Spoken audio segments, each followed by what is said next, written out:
Hello नमस्कार दोस्तों, आज देखिए आप लोग के लिए लाए हैं डीसी मोटर से संबंधित कुछ इम्पोर्टेंट और महत्वपूर्ण प्रश्न। ठीक है, जो कि आप लोग को आगामी जो डीआरडीओ का एग्ज़ाम होने वाला है उसी को देखते हुए रेगुलर आप लोग के लिए कुछ ना कुछ हम प्रयास कर रहे हैं।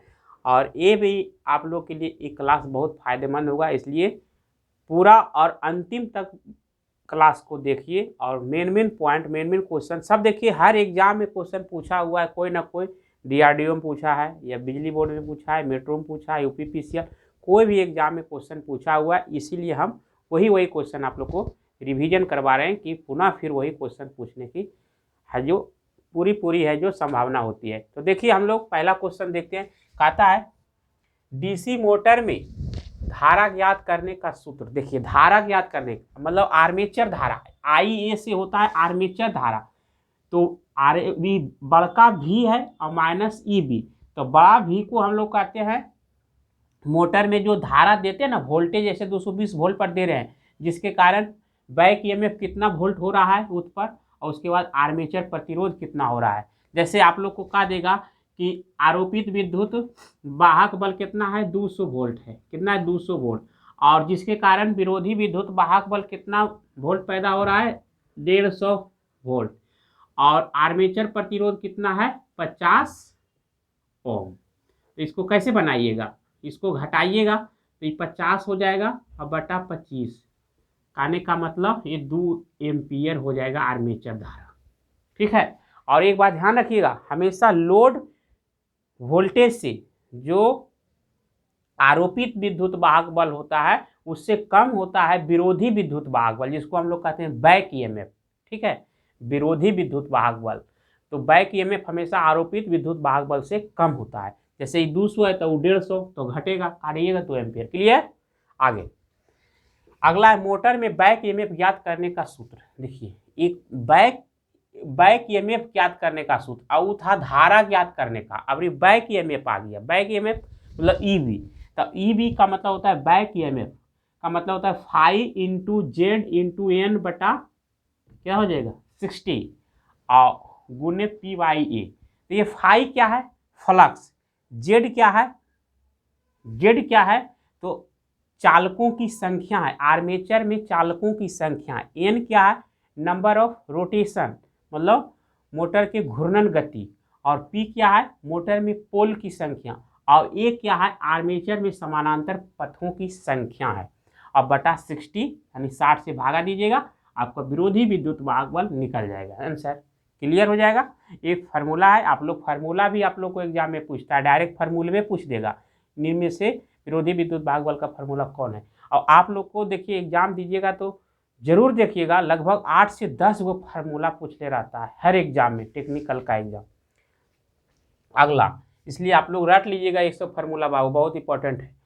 मशीन के बाह्य भाग को क्या कहते हैं। देखिए मशीन के बाह्य भाग जो आंतरिक सुरक्षा प्रदान करता है, जो आंतरिक भागों को सेवा करता है, सुरक्षा करता है, तो उसको हम लोग बॉडी कहते हैं या योक कहते हैं, बॉडी या योक कहते हैं।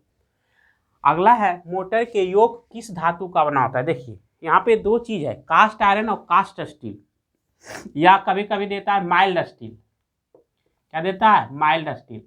तो देखिए बाबू ध्यान रखना, जो निम्न क्षमता का जो छोटा छोटा मोटर होता है, कम क्षमता वाला, वो ढलवां लोहा का बॉडी होता है। लेकिन जो उच्च क्षमता वाला जो मोटर होता है, जैसे 5 HP 8 HP 10 HP मोटर, बड़ा क्षमता वाला मोटर, उसका बॉडी होता है माइल्ड स्टील, मृदु इस्पात।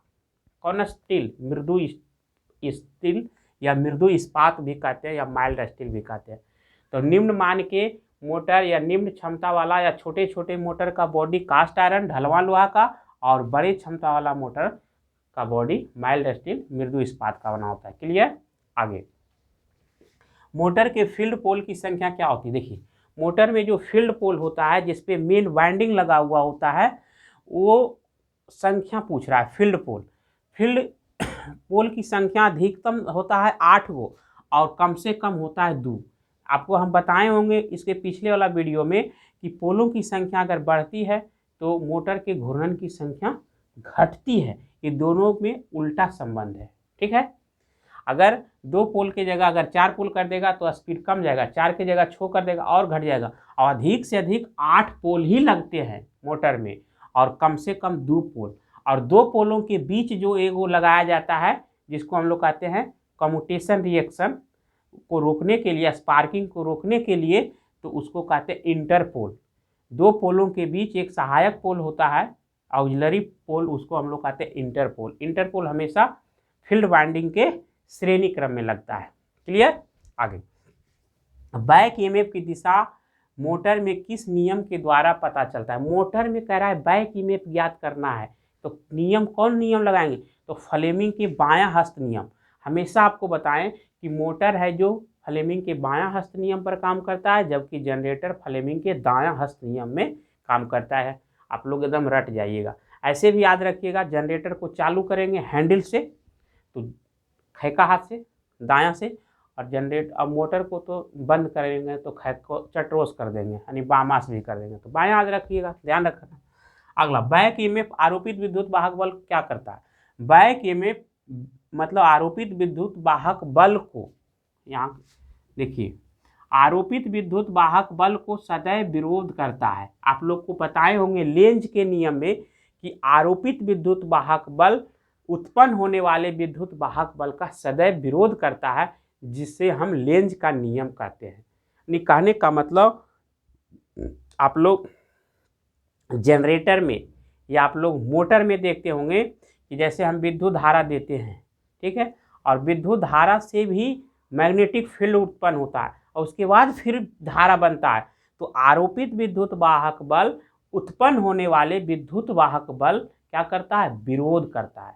मतलब आरोपित विद्युत वाहक बल को उत्पन्न होने वाला विद्युत वाहक बल सदैव विरोध करता है।